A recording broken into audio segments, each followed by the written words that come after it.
السلام علیکم۔ Beijing studios سے اب تک کی خبروں کے ساتھ میں ہوں شاہد افراز خان۔ سب سے پہلے اہم خبروں کا خلاصہ۔ چینی صدر شی جن پنگ کا مسلح افواج کی جدید کاری کو فروغ دینے کے لیے کوششیں تیز کرنے پر زور۔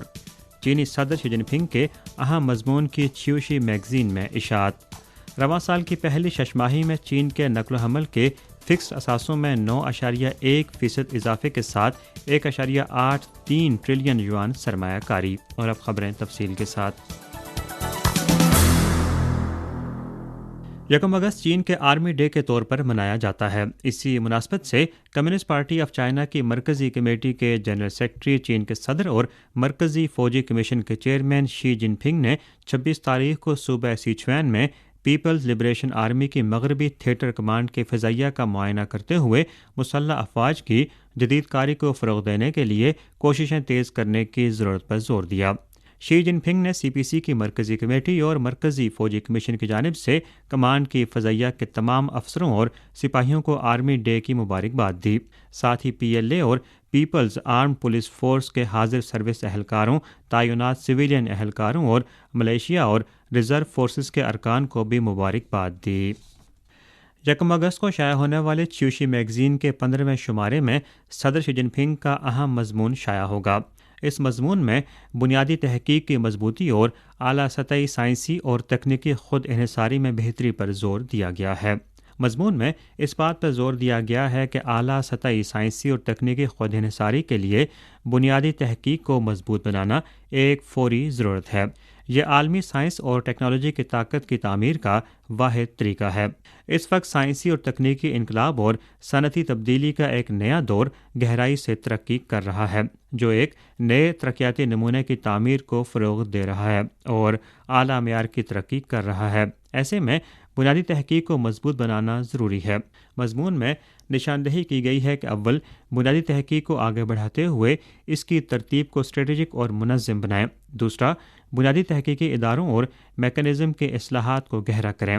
تیسرا، بنیادی تحقیق کے لیے ایک اعلیٰ سطحی سپورٹ پلیٹ فارم بنائیں۔ چوتھا، بنیادی تحقیقی عملے کی تعمیر کو مضبوط بنائیں۔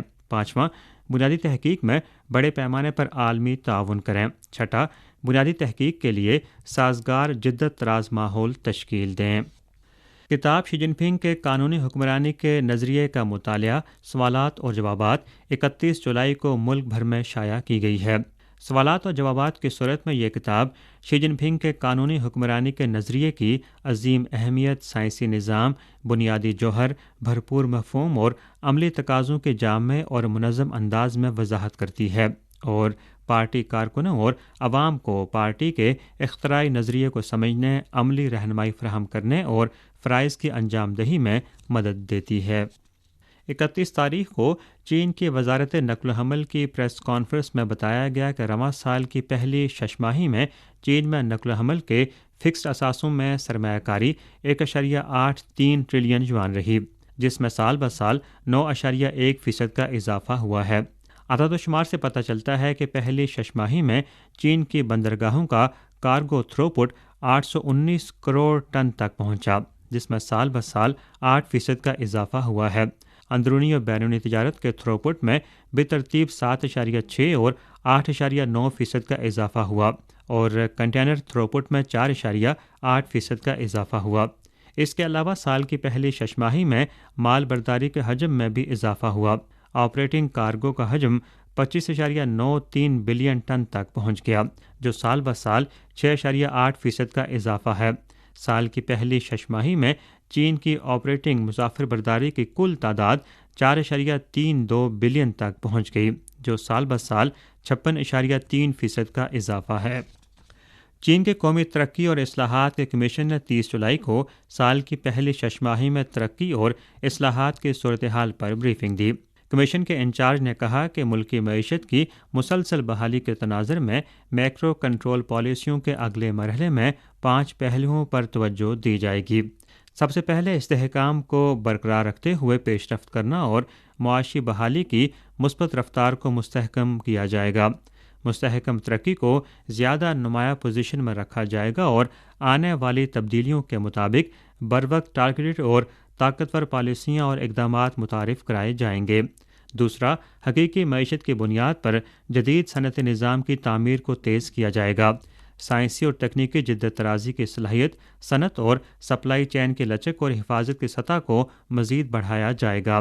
تیسرا یہ کہ اصلاحات اور کھلے پن پر عمل اور کاروباری اداروں کو مؤثر طریقے سے متحرک کیا جائے گا۔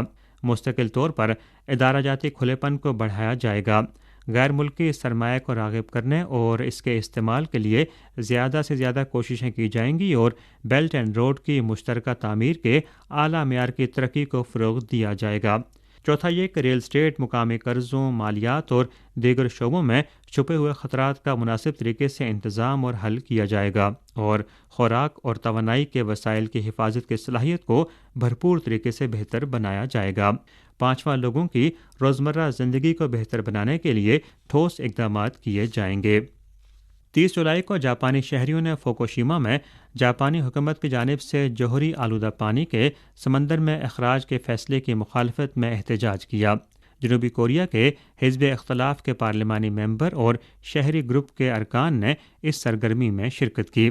احتجاج میں شریک جاپانی شخصیات نے کہا کہ جوہری آلودہ پانی کا اخراج اگلے کئی سال تک جاری رہے گا، جو عالمی سمندری ماحول کے لیے ناقابل تلافی اثرات مرتب کرے گا۔ جاپان کے نیوکلیر فورس انفارمیشن یونٹ کے سربراہ نے کہا کہ ہم آلودہ پانی میں تابکار مواد کی مجموعی مقدار اور اثرات جاننا چاہتے ہیں، تاہم جاپانی حکومت نے اس بارے میں کچھ نہیں بتایا۔ فوکوشیما کے ایک شہری نے بتایا کہ اگر واقعی آلودہ پانی کو سمندر میں چھوڑا جائے تو ہم اور آنے والی نسلیں سمندری خوراک نہیں کھا سکیں گے۔ انہوں نے کہا کہ اگرچہ حکومت کا کہنا ہے کہ یہ پانی محفوظ ہے، لیکن اس پر یقین کرنا بہت مشکل ہے۔ جنوبی کوریا کے شہری گروپ کے نمائندے کا کہنا تھا کہ جوہری آلودہ پانی کو سمندر میں خارج کرنا انسانیت کے حوالے سے ایک جرم ہے۔ انہوں نے کہا کہ وہ جاپانی حکومت کی جانب سے جوہری آلودہ پانی کے سمندر میں اخراج کی بھرپور مخالفت کے لیے تمام قوتوں کو متحد کریں گے۔ 30 جولائی کو CNN کی ایک رپورٹ کے مطابق امریکہ کے جنوبی اور جنوب مشرقی علاقوں میں درجہ حرارت 46 ڈگری یا اس سے زیادہ کی بلند ترین سطح تک پہنچ سکتا ہے، اور اس وقت تقریباً 70 ملین امریکی ہائی ٹیمپریچر الرٹ کے علاقوں میں موجود ہیں۔ امریکی نیشنل ویدر سروس کے مطابق اگرچہ شمال مشرقی اور وسطی علاقوں میں بلند درجہ حرارت میں 30 تاریخ کو قدرے کمی آئی ہے، لیکن جنوب کی 1 درجن سے زائد ریاستوں کے لیے ہیٹ ویو کی وارننگ بڑے پیمانے پر جاری کی گئی ہے، اور اگلے ہفتے بھی موسم کی یہی صورتحال جاری رہے گی۔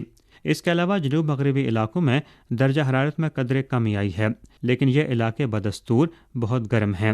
29 تاریخ تک ایریزونا کے دارالحکومت فینکس میں سب سے زیادہ درجہ حرارت مسلسل 30 دنوں تک 43.3 ڈگری سے زائد رہا، جس نے کئی دہائیوں کے گرم ترین درجہ حرارت کا نیا ریکارڈ قائم کیا ہے۔